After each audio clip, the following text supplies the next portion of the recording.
बेटे रोते नहीं आप लोग हैं? क्या हुआ?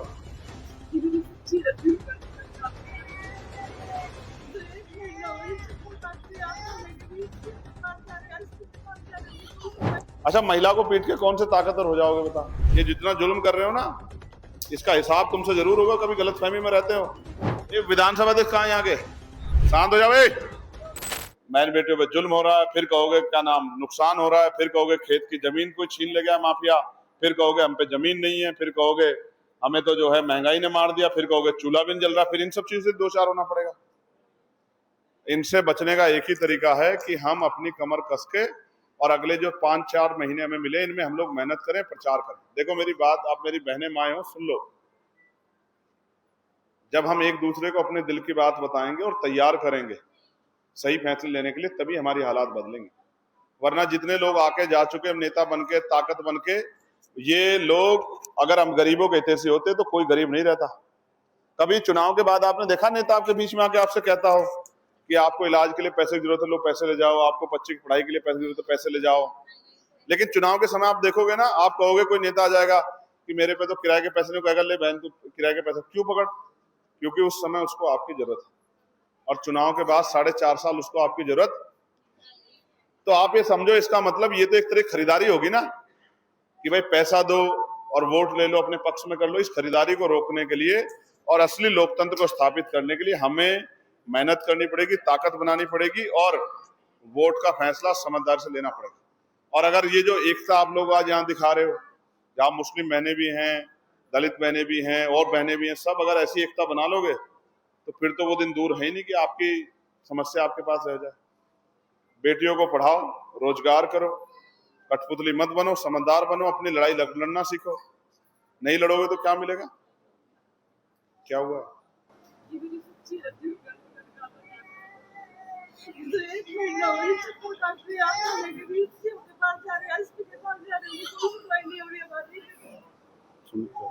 सुनना बैठ के क्या भैया को बताओ। क्या बेटे बताओ।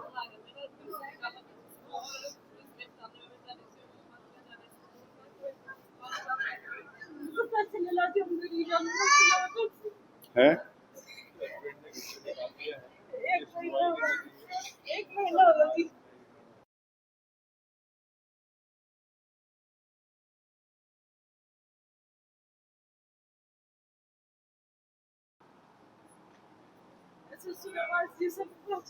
बुढ़ाना सच्चो है यहाँ।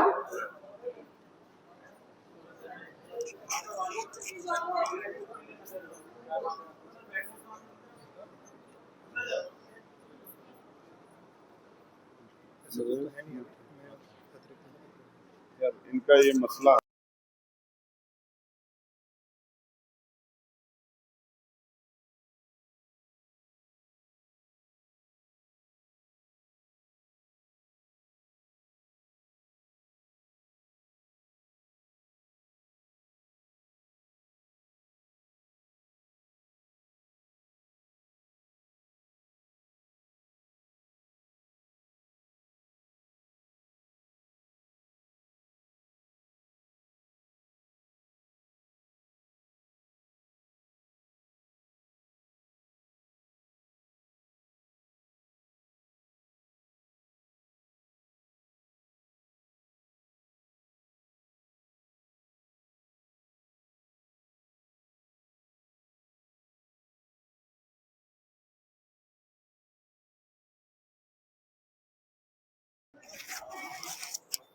देखो भाई, मैं आपको भी कहना चाहता हूं, ये बड़ी चिंता का विषय है।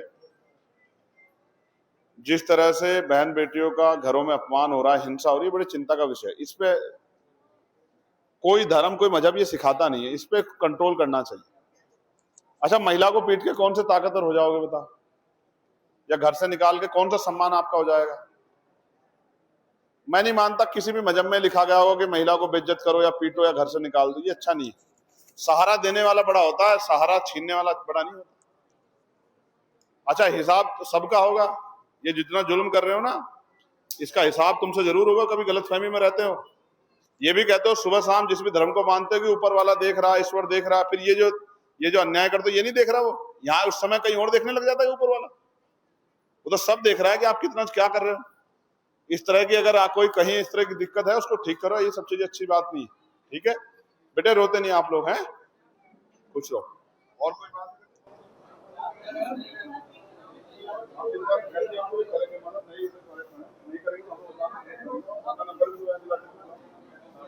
ये विधानसभा अध्यक्ष कहाँ है यहाँ के? जिलाध्यक्ष कहाँ है? अब जा ले इधर, अपना नंबर दो इसको बिटिया को।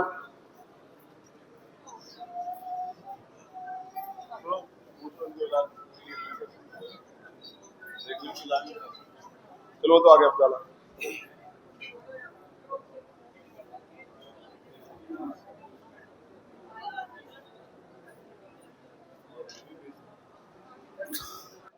तो मैं आपसे कह रहा था कि भाई ये लड़ाई हमारी लड़ाई है, और हम पे लोकतंत्र एक ऐसी चीज है, राजतंत्र में तो जो राजा बन गया वो हटेगा नहीं जब तक वो मरेगा नहीं, लेकिन लोकतंत्र में जनता के हाथ में ताकत है, जनता जिसको चाहे आगे बढ़ा दे, जिसको चाहे जमीन पे पटक दे। आप अपने वोट के फैसले से अपनी तमाम परेशानियों को हल कर सकते हैं। हमने एक 32 पॉइंट का एक एजेंडा बनाया है जिसपे हम लोग काम करेंगे, उसमें वो हर चीज है जिससे आपके जीवन में बदलाव हो जाएगा। और मैं फिर कह रहा हूं, सबसे बड़ा काम करेंगे हम लोग एजुकेशन पे, शिक्षा पे और स्वास्थ्य पे। सरकारी अस्पतालों को सुधार कैसे बनाएंगे कि वहां आपको इलाज के लिए कोई परेशानी नहीं आएगी, समय पे इलाज मिलेगा, डॉक्टर मिलेगा, टेस्ट वहीं होंगे, दवाइयां वहीं से मिलेंगी और सुविधाएं होंगी, सफाई होगी। ऐसा नहीं होगा कि आज जैसा आज के अस्पताल बने हुए, मशीनें नहीं है, बाहर टेस्ट बाहर से लिख दिए, दवाइयां बाहर लिख दी, ये सब चीजों पे रोक लगाएंगे। ठीक है, मगर ये होगा तभी जब आप लोगों का सहयोग मिलेगा। और आपको तो स्पेशल काम करो, आपको कह रहा हूं, ये जो गुलाबी सूट में हमारी माँ बैठी है, शांत हो जाओ भाई, ये चने उन्हें उधर जाके बेचो, अल्लाह मचा रहे। मेरी बात पे गौर करो, फोन रखने लगी हो तो सब जिन पे फोन है वो अपनी रिश्तेदारियों में फोन किया करो। प्रचार कैसे होगा? आपकी बेटी की ससुराल में, बेटे की ससुराल में, अपनी ननंद को, अपनी बहन को, सबको फोन किया करो। भाई मीडिया वाले नहीं दिखाएंगे ना दिखाए, टीवी वाले दिखाएंगे नहीं दिखाए ना दिखाए, अखबार वाले, तो आप तो किया करो अपना काम, या इसी गरीबी में मरना है? बता, मैं सवाल पूछूंगा तो आपके चेहरे उतर जाएंगे। हवाई जहाज में बैठी आप में से कोई, जरा बताना क्यों ये हवाई जहाज अमीरों के लिए क्या है?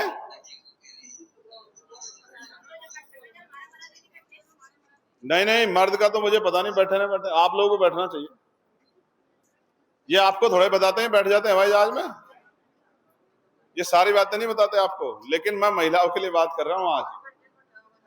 सुनो फिर हमारी अम्मा, बात सुनो, अब देखो मिलने दो मौका, और योजना बनाएंगे कि गरीबों को भी हवाई जहाज का सफर करने का मौका मिले, उनको भी जो है एक बार दुनिया देखने का मौका मिले। मेरी बात को याद रखना, ठीक है? मैं ये तो नहीं कहता हर जिले में एयरपोर्ट बन जाएगा, लेकिन मैं आपको फिर कह रहा हूं, जो गरीबी में पैदा हुआ ऐसा नहीं गरीबी में मरेगा। ठीक है, उसके लिए योजना बना के सारी कार्रवाई की जा सकती है। ठीक है, लेकिन बस ये है कि करने के लिए नियत चाहिए। जब नेता पैसा कमाने लग जाएगा फिर कहां से हो जाएगा? जब नेता वोट तो लेगा गरीब जनता से और काम करेगा पूंजीपतियों का, कंपनी वालों का, फिर कहां से हो जाएगा? कहां आपके पढ़े लिखे बच्चे बेरोजगार नहीं घूम रहे? आपके बच्चों को रोजगार मिल जाएगा, वही आपको घुमा देंगे। आपको रोजगार मिल जाएगा 25-30 हजार रुपए का, तो आप खुद ही घूम लोगे, आपको किसी और की जरूरत क्यों पड़ेगी? समझे नहीं समझे? अभी तो आपको पता, जो पैसा है ये घूमने में नहीं है, तो पेट पल जाए इसी के लिए बहुत कम है, इसलिए नहीं आप अपने बारे में सोच पा रही। तो जैसा मैंने आपको बताया, गर्मी बहुत है, मैं आपका ज्यादा समय नहीं लूंगा क्योंकि मुझे भी आगे कार्यक्रम में जाना। मेरी इनका आग्रह था कि यहाँ लोकल के लोगों से आपको बात करनी है, तो मैं आपका यहाँ पहुंचने पे धन्यवाद देता हूँ। और मेरी बात को जो मैंने आपको बताई, वो पंपलेट कहाँ है? अजय भाई पंपलेट कहाँ है?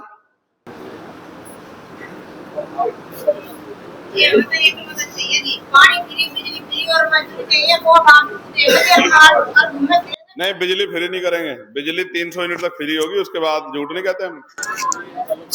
आपकी गाड़ी में 2000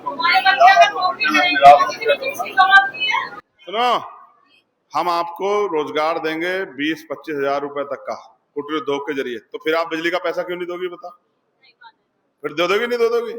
अब यही कह रहा हूँ, समझे नहीं समझे? जब आप पे पैसा होगा फिर आपको देने में दिक्कत नहीं होगी, जब पैसा नहीं होगा तो कहाँ दोगे? खून बेच के थोड़ा ही दोगे।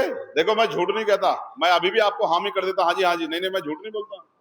मुझे पता है क्या दे सकते क्या नहीं। पानी हम आपको साफ देंगे पीने के लिए, जैसा पानी आरओ का अमीर लोग पीते हैं ऐसा देंगे, जैसा बिस्लरी की बोतल मिलता है ऐसा देंगे कि आपको नल के टंकी का गंदा पानी पीना पड़े। याद रखना मेरी बात को। साफ पानी देंगे पीने के लिए जो आप बीमार ना हो। और बिजली आपको जितनी यूनिट का उतनी फ्री मिलेगी, उसके बाद सस्ते दामों पर मिलेगी। और आपको जब रोजगार मिलेगा तो आप पैसे भी दोगे। जब सरकार पे टैक्स आएगा तभी तो योजनाएं आगे बढ़ेगी। लेकिन हम सबसे ज्यादा जरूरी करेंगे शिक्षा। ये लोग जिन पे पढ़ना आता है वो पढ़ो, और ये बातें जाके बतानी है सब लोग। बांटो भाई, बांटो भाई, इधर आगे बैठो। हाँ ये बांट देंगे, बहनें बांट देंगी। मुझे दे दो, मैं बांट दूंगी।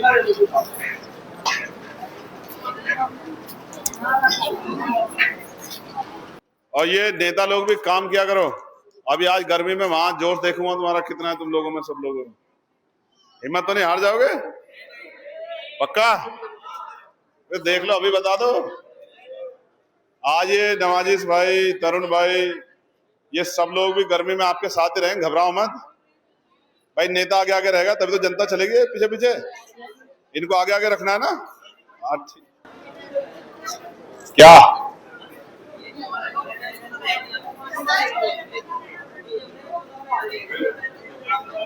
यहाँ आ जाओ, आवाज नहीं आ रही।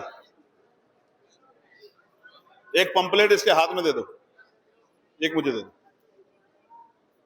बता। ठीक है।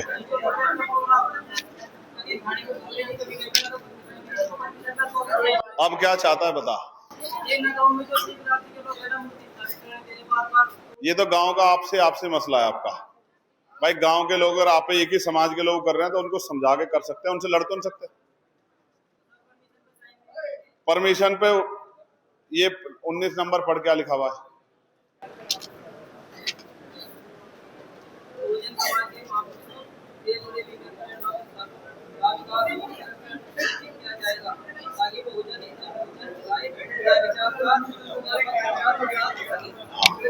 तो इसमें तेरी समस्या का हल है। जितने बहुजन महापुरुष हैं उनकी जयंतियों पे, उनके जो है प्रकाश पर्व पे, उनके जो है परिनिर्वाण दिवस पे आयोजन करके उनकी महापुरुषों की विचारधारा के लिए परमिशन दी जाएंगी। यही है, ये समझ गया? तो उससे पहले मैं लिख के बैठा हूं जो मुझे करना है, समझा? समझा? ठीक है। अब नवाजिश भाई जो हैं वो अपनी बात रखेंगे। आओ जल्दी आओ।